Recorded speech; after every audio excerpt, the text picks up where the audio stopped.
Hey guys, SoCal Val here. You are listening to the Hitting the Turnbuckle podcast.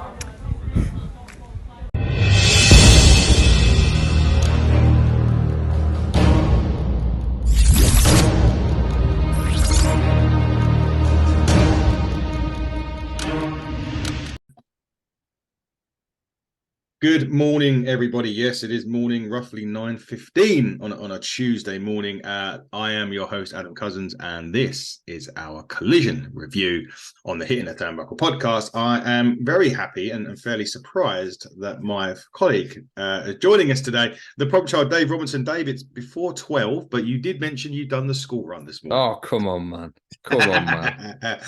I'm up at 8 every week. Well, before that, to be honest. But weekend, everybody likes to have a little line at the weekend if they can get away with it. But as we've got an incoming arrival next Friday, I think that the days of me sleeping in past 8 in the morning are gone for a few years. Yeah, certainly gone for a few years. I remember that all too well. My boy still gets, to be fair, up around 7, but it's not as bad as up at every other hour of the day wanting a bottle or a nappy, etc. So you've got that to look forward to again, but I'm sure you are very excited anyway about the incoming arrival of Mini Dave. Yeah, and another little mini buckle to bring to events. I've tried with my daughter. But she isn't too interested with wrestling at the minute. I am hoping that changes. But I'd like to think that my lad will be joining us in the future at some indie events and maybe even All in 5 or 6 years' time if they're still running it on an annual basis. It was quite funny. We was talking at Ignite, and we're going to Slam Masters.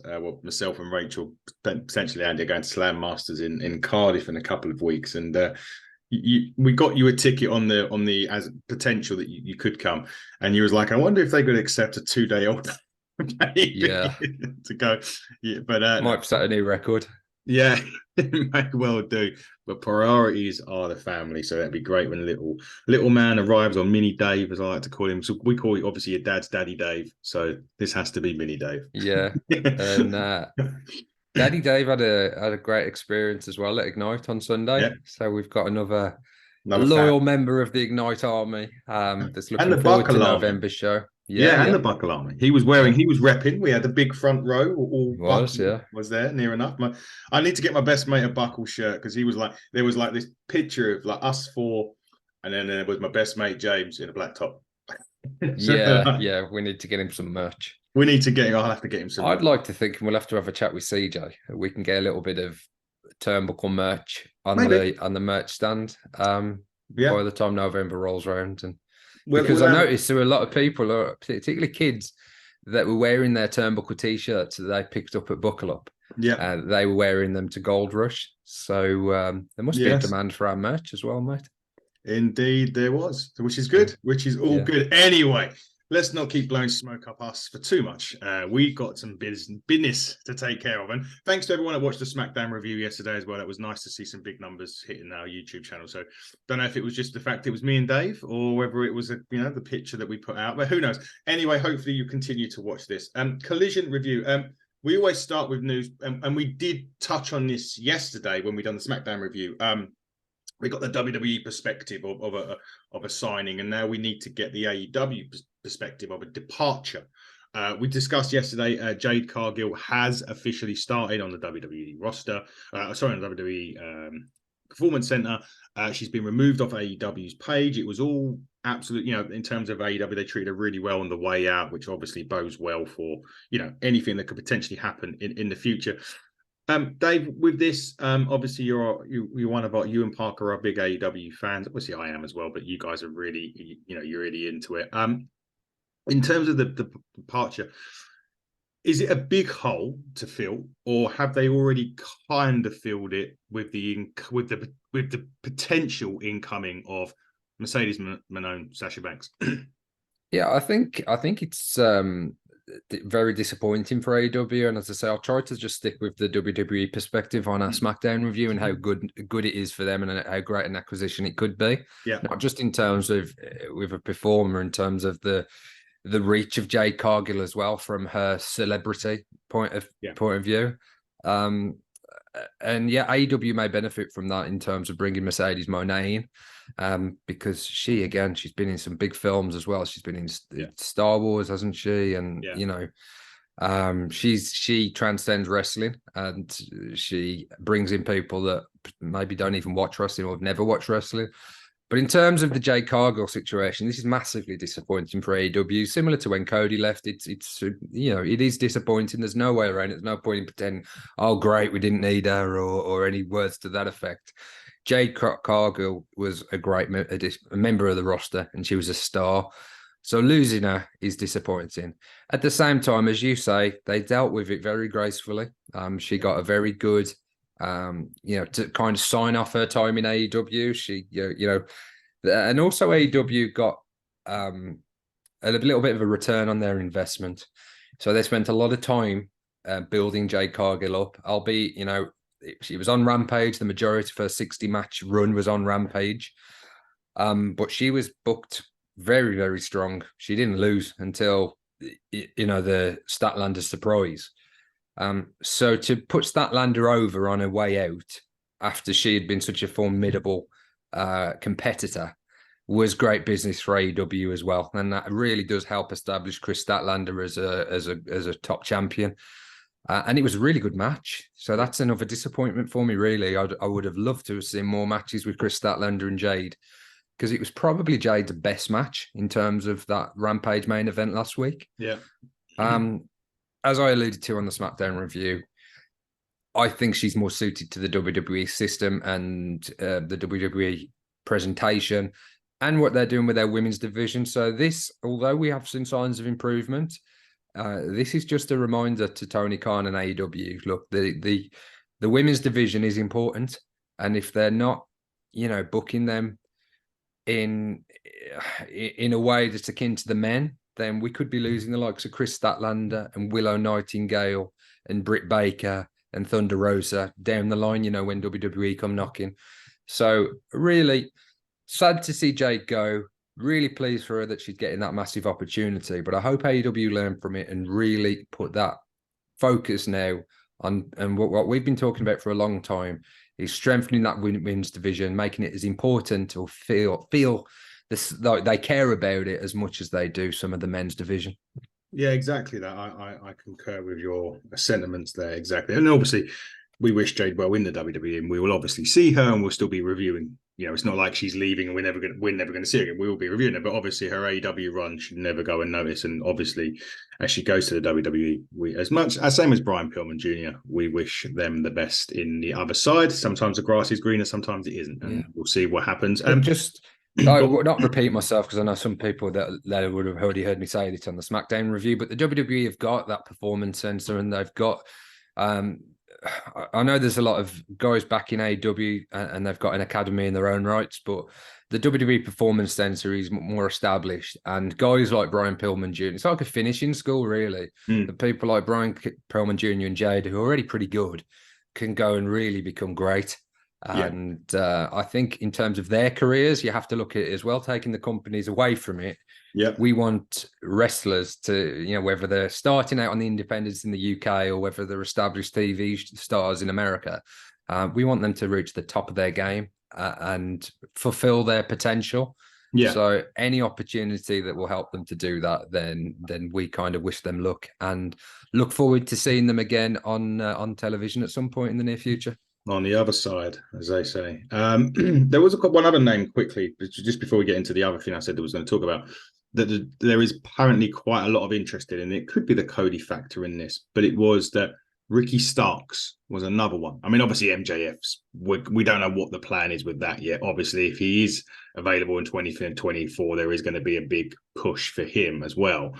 But the other one was Ricky Starks that it's peaked up a little bit over the weekend. Maybe this because of the Jade Cargill thing, but I can understand why they would be interested in a Ricky Starks, because the Cody factor creeps in. He's really good friends with Cody. He'd already showed up at the Rumble. But I suppose in this way, does it feel a little bit, and I know AEW have taken WWE stars before, when they've been, we've seen already Danielson, Cole. But is this kind of like a reversal? Is WWE coming a bit like WCW? So they're going to take the best, they want to take the best stars, a bit like WCW did when they were starting out and they got the billionaire money from Ted Turner. They just went straight after anyone that was leaving WWE. AEW doesn't seem to do that as much as, say, TNA did. They kind of handpicked ones that really would make a difference, and they have. But does it look like WWE could be taking that sort of role of WCW where they're going, right, she was probably one of their best, if not the best woman on the roster. We'll take them. MJF's their biggest talent. Potentially he's a world champion. We'll look to take him. And then Ricky Starks could be a megastar. So we'll take him. I think it's a slightly different situation, and actually for the betterment of wrestling, because I don't think WWE or AEW are necessarily doing things to hurt the other company. Although there is obviously an effect on it, and AEW had a bit of a slump after Cody went, but Cody wasn't just one of their biggest stars. He was somebody who helped set the company and found the company and an executive vice president. So there may be an element of it, but I wouldn't have thought so. I would say that they're just looking at how can we have the best product week in, week out. Yeah. And if we can use stars that AEW aren't using to the best, and you could argue that when AEW took Danielson, WWE weren't doing as much with him as they could have been doing. I know he main evented WrestleMania and he had some real, top matches and top feuds. But I think you could look at it both ways. You could look at Ricky Starks in AEW and say, are they getting the best out of him? Or have they been a little bit disrespectful, or could they position him better?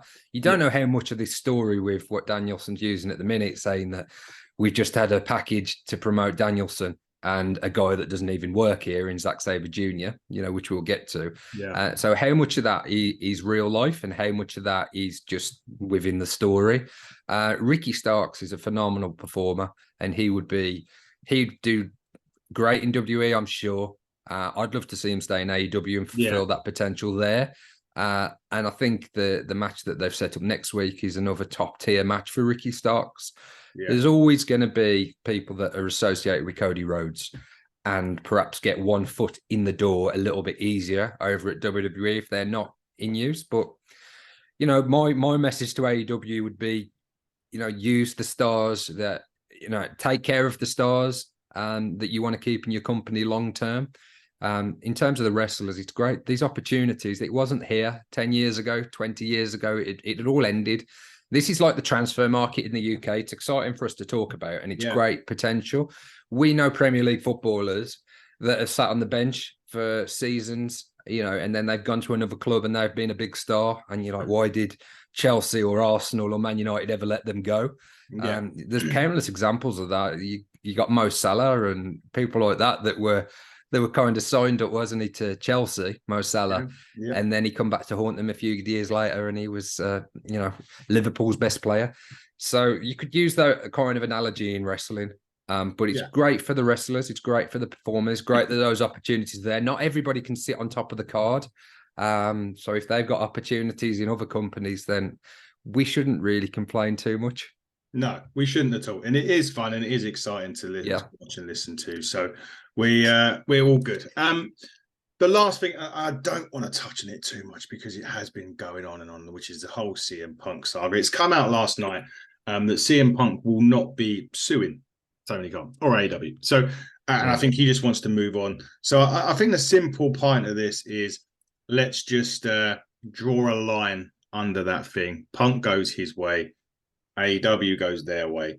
I think it's kind of, I'm still expecting a CM Punk response, but that's kind of not, it's kind of good that it's just ended, really, in that sense.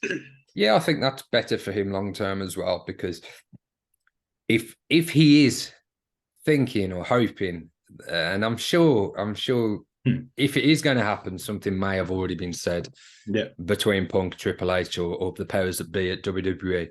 Just keep your head down for a few months. Keep quiet. Don't start any lawsuits and stuff, because anything like that doesn't get settled very quickly. It can rumble on for years. Just step away. Obviously, there was wrongdoing on his behalf, whether you even go back to the all-out stuff last year or whether it's the recent stuff. So he's not totally innocent. And I'm sure if he if he got fought, I don't know if there was any kind of severance package or anything like that when he left AEW, but he doesn't need the money. And no. I'm sure if the advice was, just move on from it now and, hold tight. If we see him appear in the WWE, I'm sure he'll be compensated for whatever, he thinks AEW may owe him in terms of his dismissal. Yeah. So I think that's the right call. I'm relieved that is the case. Yeah. Because the last thing, as you say, that we want to be talking about is stuff away from the ring and this saga. So it looks like we can draw a line under it now. Yeah. CM Punk and AEW has fully reached its end. And it'll be interesting to see where CM Punk reappears, if he does, in the future. Indeed it is, and we'll draw a line under that right now, and we'll get on to Saturday nights or right fine. I say this every time I do a Collision review. I love the cold opening where they go around the talent and do that. I think it was fantastic. I love that. It's old school, it's classic, it's great. The first match on the card was Ricky Starks and Big Bill versus Claudio Castagnoli and Bryan Danielson of the BCC. Love the opening. Love this opening contest. But it was a really good match. Big Bill still sporting the boot that had Moxley's blood? Yeah, he still had his Timbs on, his Timberlands that still had Moxley's blood on from Dynamite. Yeah. Which was a nice touch, and it was nice that they brought it into it because obviously he took out Moxley, despite Moxley being victorious in that particular match. Yeah, really good tag match. Really enjoyed it. The finish of this was a low blow. The referee was distracted. Low blow from Starks, hits Rochambeau on Danielson, and actually picks up a huge win, really, for him. Not only for him, and Big Bill picks up the win as well, but for Ricky Starks in particular, that pin over Danielson was huge for him. Obviously, it sets up something that we'll talk about later for this week's edition of Collision, but a massive victory. And Ricky Starks keeps going from strength to strength to strength to strength. Yeah, and it looked great. That image of Ricky Starks getting the pin over the American Dragon in the middle of the ring. Yeah. I know he hit a low blow, but to pin him relatively clean with his finisher, I think that's a huge moment. He only hits it once as well. Yeah, and I think that's great. And obviously Danielson picked up the win in the first match, and that's 1-1 now. So as you're probably going to get to, we've got to have a rubber match. We will get. We might as well talk about it now, actually, because it is this match that is begun. Yeah. So this week on Collision on Saturday, it's Bryan Danielson and Ricky Starks 3 in a Texas Death Match. Now, 2 weeks before he takes on Zack Sabre Jr., we all know what happened before he was going to take on Zack Sabre Jr. Danielson picks up an injury. You just want Danielson to ease his way into Wrestle Dream. But no, this is Bryan Danielson. We're talking about Texas Death Match next Saturday, on Collision. It's going to be probably a bloodbath, Dave. Yeah, and I think he's definitely making up for lost time, and also going into what he thinks may be the final year of his full-time wrestling career. Yeah. He's getting as many matches in as he possibly can by the looks of it. This will be his third match in, or at least, third match in as many weeks. Yeah. And I'm sure it's going to be we're not used to seeing Danielson in too many hardcore gimmick matches. Obviously, we've seen bits and pieces in the multi-man matches with the BCC. But in terms of a one-on-one hardcore match, or, what do you call it? A Texas Death Match? Texas Death Match, yeah. I'm sure he'll be getting some inspiration from his good friend, Jon Moxley, going into this match. But this should be great, and it's another feature match for Ricky Starks. As I was saying, it's another top of the card match where Ricky Starks can go out there and prove just how good he is. Yeah. And for me, Ricky Starks, they need to make him a champion at some point. It's difficult now, not knowing as well whether we're going to see the return of the other title or whether that's gone with Punk. Because if there's only one title to fight over, and it's just in MJF, there's a lot going on with MJF at the minute. But it's that challenge of positioning Ricky Starks right at the top of the card. And if that means defeating Danielson in a Texas Death Match, that might be the way they have to go. Yeah, interesting you mentioned about it too. Do you think Collision needs its title, like a Collider Championship or something? I don't know, along those lines. I don't know. What do you think of it? So when Punk first brought it back, I was a little bit reluctant or I was a little bit hesitant to say, yeah, this is the right thing to do. But actually, given the star power and given the fact that there are guys that seemingly you'll see on Collision, guys you'll see on Dynamite, and then bits of crossovers. I think they could have a second title. I know some people say AEW have got a lot of titles, and it's because of the Ring of Honor titles as well that are in the mix. But 2 top-tier titles, a world title and an AEW title, I don't think that would be the worst thing. I know a lot of purists just want one belt, and when WWE brought their world title back, they didn't like that. But I think there's enough talent and there's enough TV time to have 2 champions.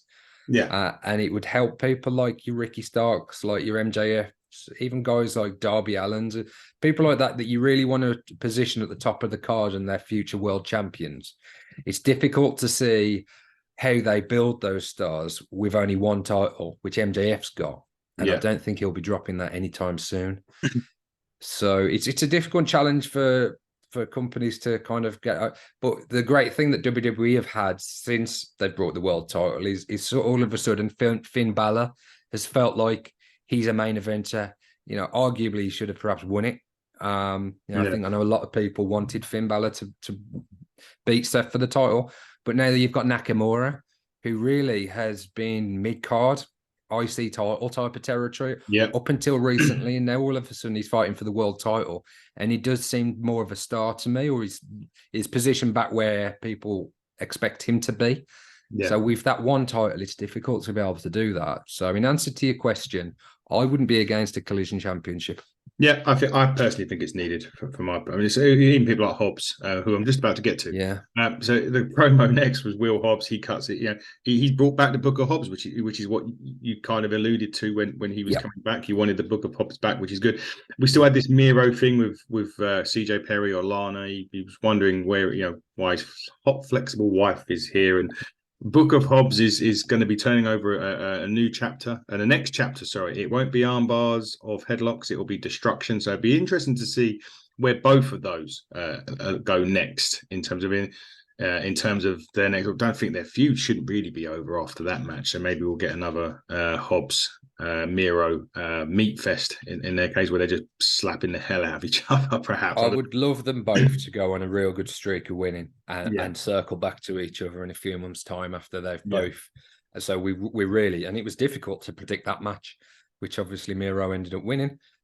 So Hobbs is owed one. I don't like 50-50 booking to a certain extent, but when it's a good story and it's 2 competitors that are so evenly matched like Will Hobbs and Miro, then I certainly think they need to get back to that match and Hobbs ultimately leave with his hand held high. I think these 2 are both great, and I love hearing them both talk. I love the Book of Hobbs stuff, and I love Miro. I could listen to Miro for hours on end, cutting his promos. I think they're really, really good. And they're not like massively complicated to follow. No. But I just think he does a really impressive job, particularly those backstage vignettes. I think he's great at them. I think House of Black are great at those as well. And I do like that difference. Sometimes, you get guys out there that will cut promos in the ring, and sometimes you get the backstage stuff. And I think they've got a real good mix at the minute of the best of both. And obviously, as you say, CJ Perry, Lana still in the mix as well. And I think she, we didn't really mention it last week. I thought she cut a really good little backstage promo as well last week on Collision. So I think they'll go their separate ways in the short term, but mid to long term, we'll see them face off again. Yeah, and we can't wait for that as well. AEW World Tag Team Championships, FTR done an open challenge to the Iron Savages. No real surprise that the FTR won this match. I didn't think no. And this isn't a hit against the Iron Savage. I just didn't think in a million Sundays FTR would be dropping to them at this point anyway. Really, it's still a good competitive match. It proved that the Iron Savages can go. FTR still win. It was a short match, but it was quite impactful for what it did. They put out another open challenge after that, and the Ring of Honor's Workhorsemen accepted. I think it is this week actually on Collision. Look, short impactful win. It didn't really harm the Iron Savages. It put them in. They got quite a bit of offense in that short space of time. But FDR keep rolling. And they seemingly want to shine that spotlight back on the tag division. and help some younger teams. And Iron Savages, I think they're a great team, and they're really impressive, particularly Boulder. I think he's really entertaining, and he hits that middle rope moonsault as well, which is always impressive to see a guy of that size to do a moonsault. And the workhorseman, I mean, even Nigel McGuinness said on commentary, who? Which I thought was buried him a little bit, but it was quite funny. But I think it's Anthony Henry and Summit Drake, JD Drake. So that make up the workhorseman. So again, a Collision, they've got plenty of time now to bring in these new teams, and let's see what they can do. I don't see any harm in that. The only thing I would say is the outcomes aren't in any question. So do they really need to have the titles on the line, or could they do it as a more of a showcase? If they win, they get a title shot down the line, rather than they just walk to the ring and say we get a title shot. But I suppose that's the nature of an open challenge. So, but I thought this was a good match. Yeah, and I just alluding to what you're saying there about the outcomes being pretty much obvious. We're going to touch on that a bit more in a minute, because they are having a tag team title match at Wrestle Dream. We'll touch on in a minute, so that kind of gives away the outcome a little bit to this. But anyway, Keith Lee was backstage. Basically got interrupted by Shane Taylor, Lee Moriarty, and a challenge that was there for next week. So it looks like it's going to be either Lee Moriarty. I think it's Lee Moriarty next week against Keith Lee, or it could be Shane Taylor. I didn't know until I was doing some research on this that Keith Lee and Shane Taylor used to be a tag team known as the Pretty Boy Killers. Didn't know that until yesterday, until I started doing some bit of looking up on this. The other thing that I don't know if this was an AEW production issue or if it was just me. Did you notice during this that they had someone doing a 3-2-1 cut or 3-2-1 action?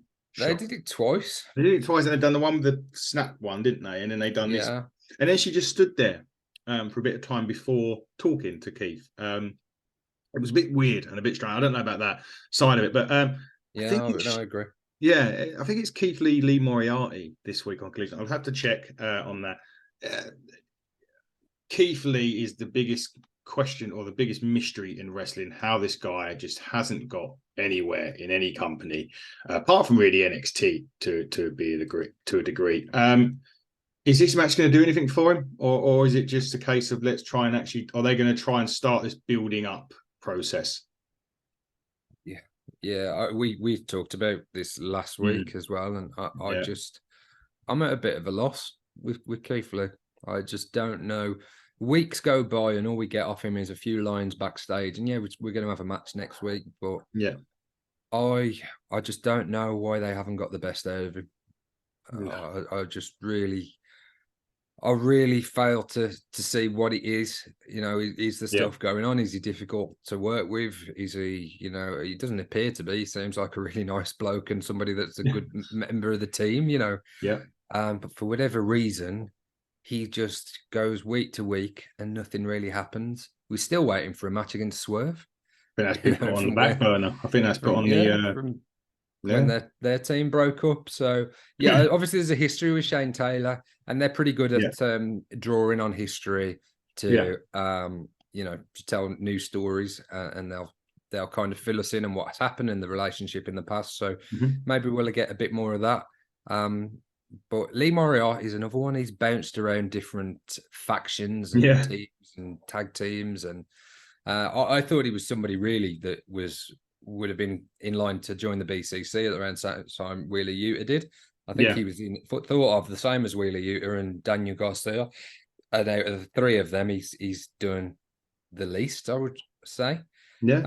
He's a really talented wrestler, great in the ring, really good technician, very athletic, got the high flying to go alongside his technical ability. So in terms of seeing more Lee Moriarty in matches, I'm all for it. But if you're going to try and make him more interesting as a character, they need to kind of stop switching his tag team partners, switching his factions, and give him a consistent run. I think he's engaged to who's the House of Black ballet again? The name doesn't. Who's the girl in the House of Black? Hart, Julia Hart. Julia Hart, thank you. I think he's engaged to her, so So anyway, that was a bit of a weird one for me there, but yeah, just a side note. You can go to Julia Hart. I'm not saying you should join the House of Black by any stretch of the imagination, but yeah, something's got to give there. I'm not sure. Would I like to see Keith Lee and Shane Taylor as a team? Don't see enough of Shane Taylor because I don't particularly watch Ring of Honor. It's not a hit of ring. I have to be selective due to times and stuff of what I watch, and I just can't. But at the moment, I haven't got time to watch Ring of Honor. I mean, that Pretty Boy Killers thing, I mean, that sounds quite interesting and something that might be entertaining stuff. Yeah. You know, those two big guys just destroying teams.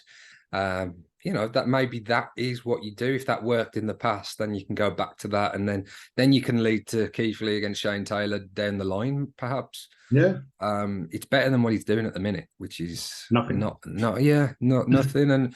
And they brought in a lot of people, you know, from WWE and that, and you just look back now and think, unless they're bringing people in with a real intent to do something with them, you know, Keith Lee could have gone and been world champion in Impact, or you know, he could have gone and spent a year in Japan.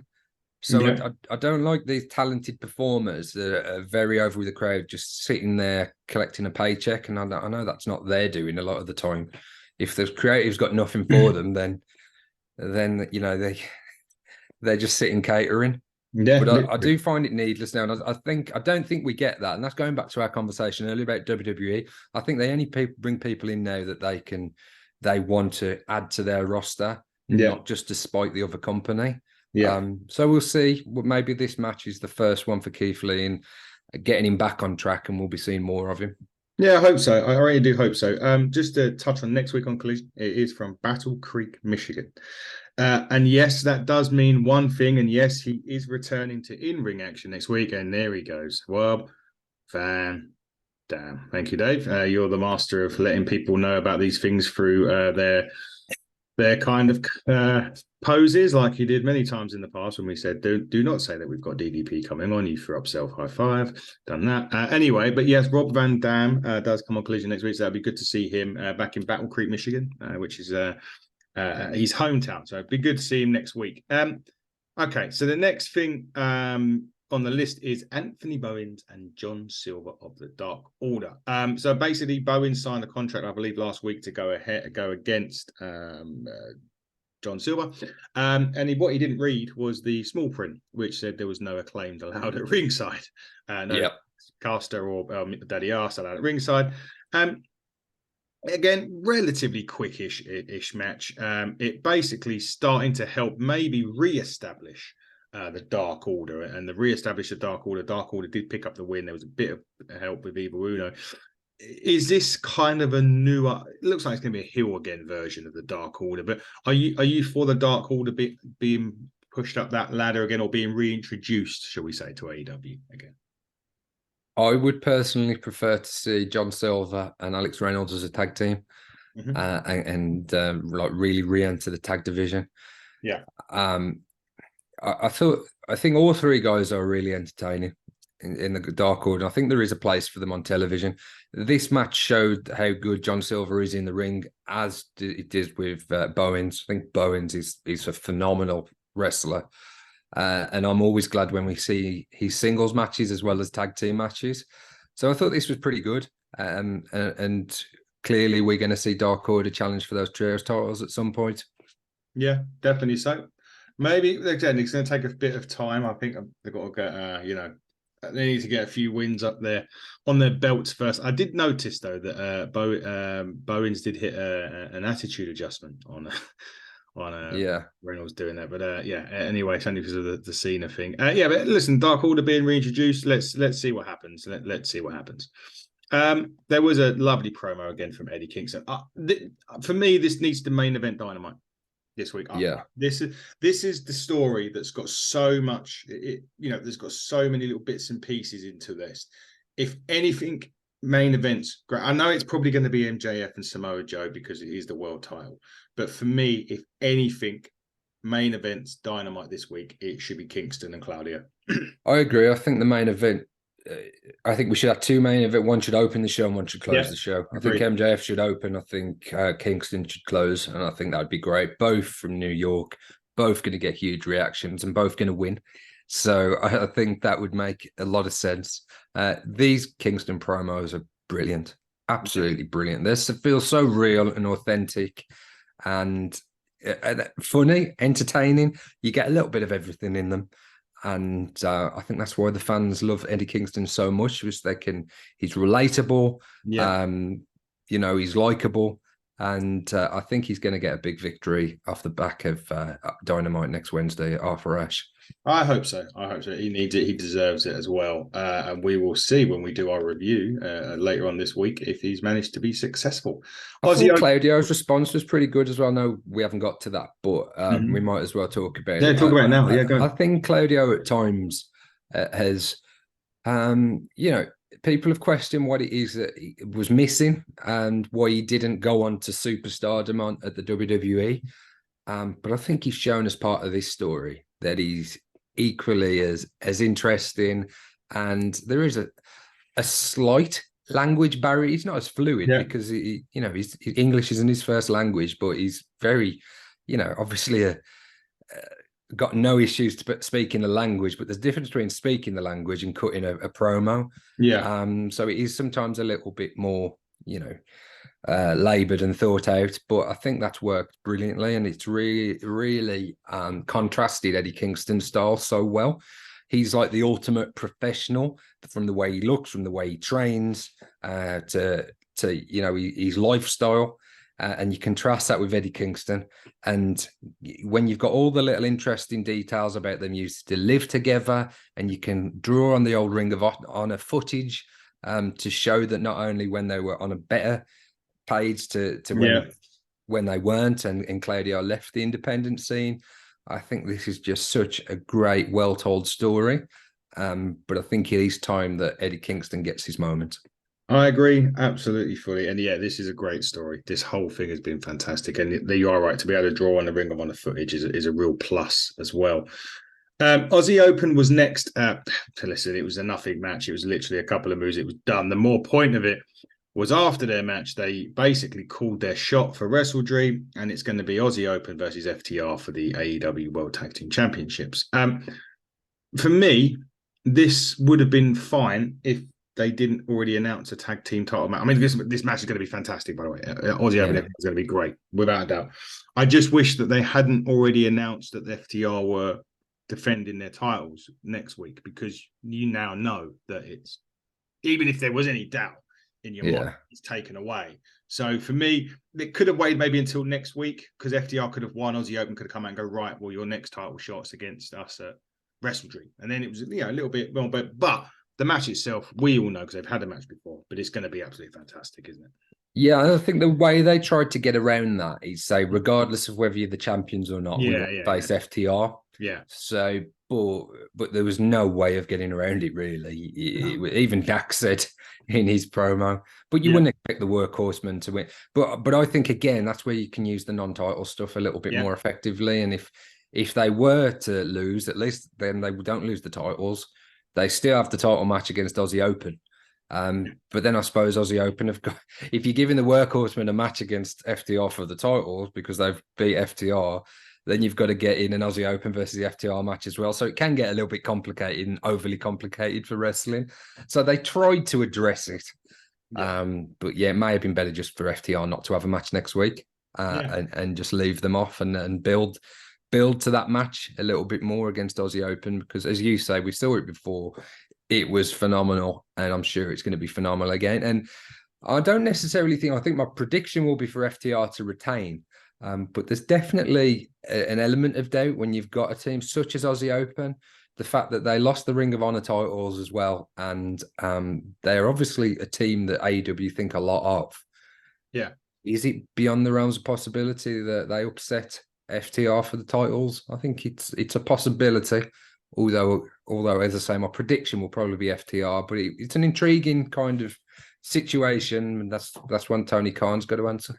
It is. We can't answer it for him, that's for sure. The next promo, I love this Toni Storm character. She has reinvented herself as this sort of Marilyn Monroe that's lost her mind type person, which is fantastic. And she basically said the company was a company, it's now a charity along those lines, and you wouldn't know talent in this company if you slapped their tits off.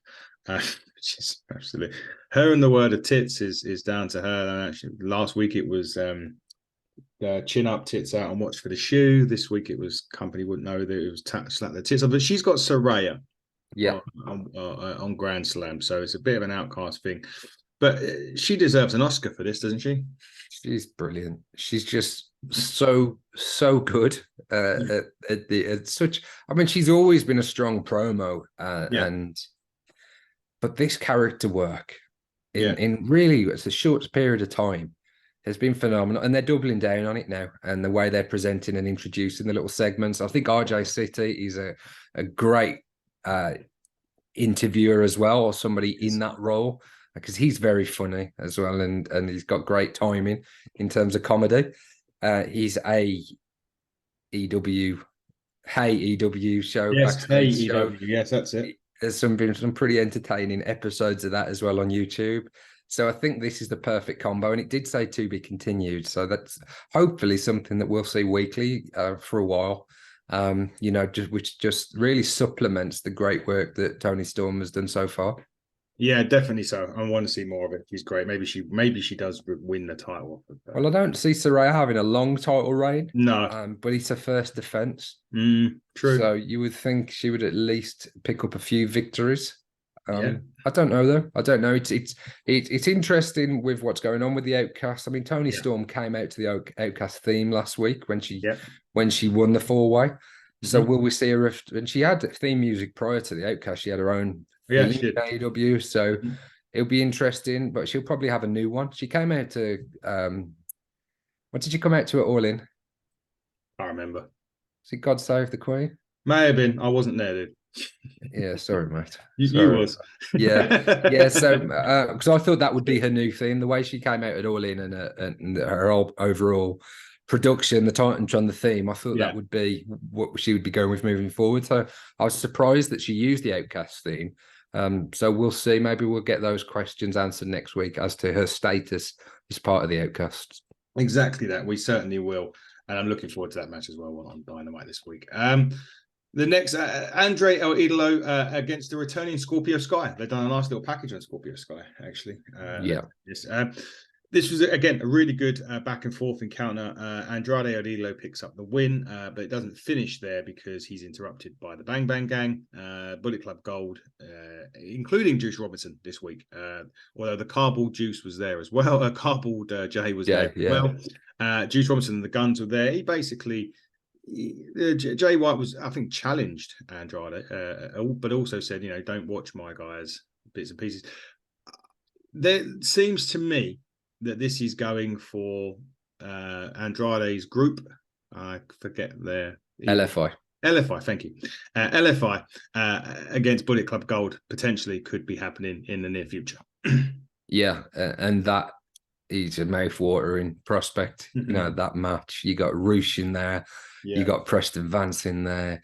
You got Dualistico. For those to go up against the Bang Bang Gang, I'm down for that, and I hope we get it at Wrestle Dream.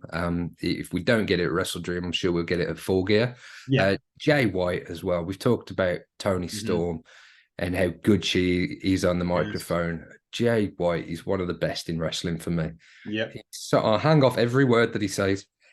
I think his delivery, his style, he's just perfection. I want to hear him on the microphone each and every week.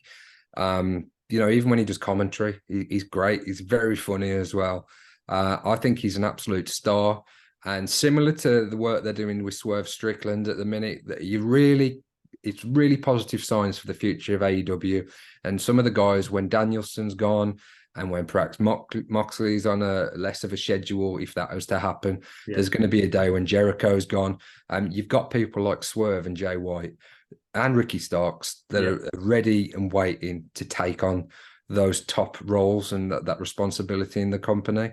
I really hope at some point Jay White is the AEW World Champion. Whether he's the person to beat MJF, I'm not sure.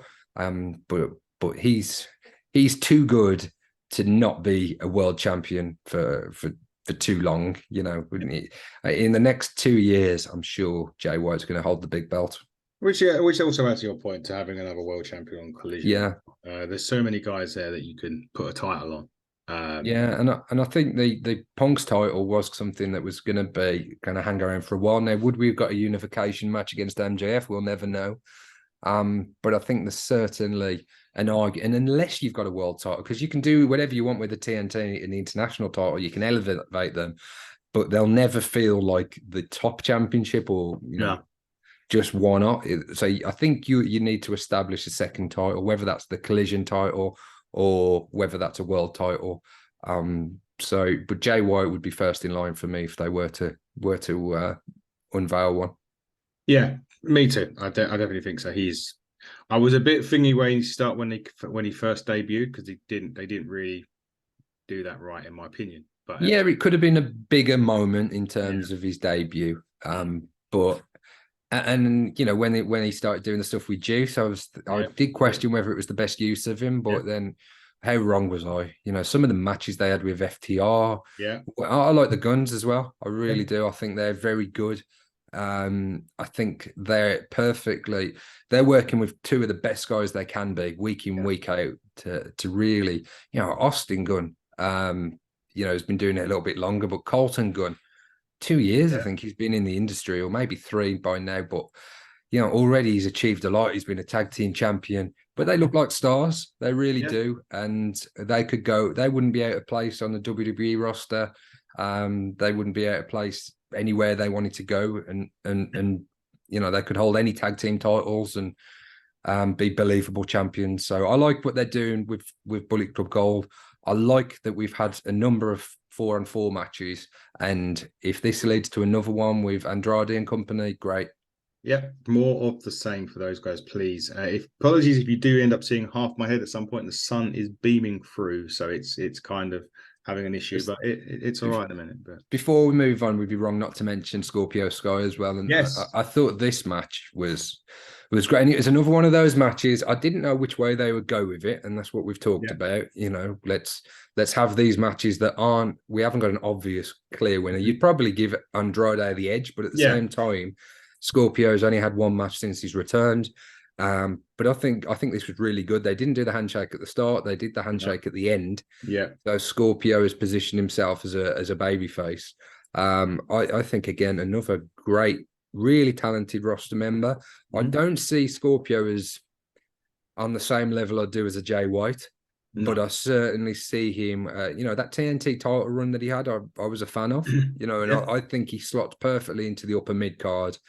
And maybe one day he can be a real face of the company, but I think seeing Scorpio Sky week in, week out wrestling is what we want for the next few months. So I'm glad he's back again. Yeah, me too. And hopefully that's long may, hopefully no injuries and he can get back to having at the upper mid cards where he belongs at the minute. So let's slot him in there. He belongs on television more, regardless of where he's on the card. Yeah. He deserves to be showcasing his skills on a weekly basis for me. He does indeed, for certain. The next part of this, we're going to be moving into very close to the end of this now. It was the Hardy Boys and the Righteous Brothers, or the Righteous Brothers, Jesus. What are you doing? A little click that Vincent was doing. I like little bits like that. I thought that was... I live vicariously through Vincent as well because of the dreads. Yes, of course. How could we forget those dreads that Mark True made you cut off? Yeah. Again, a lot of this action happened in the breaks. If you didn't have picture-in-picture, you did miss a lot of it. It was reasonably quick. I suppose at this stage of their careers, the Hardys are just trying to elevate talent now. And elevating talent. And also, I think Jeff is doing his little bit to make up for his past discretions.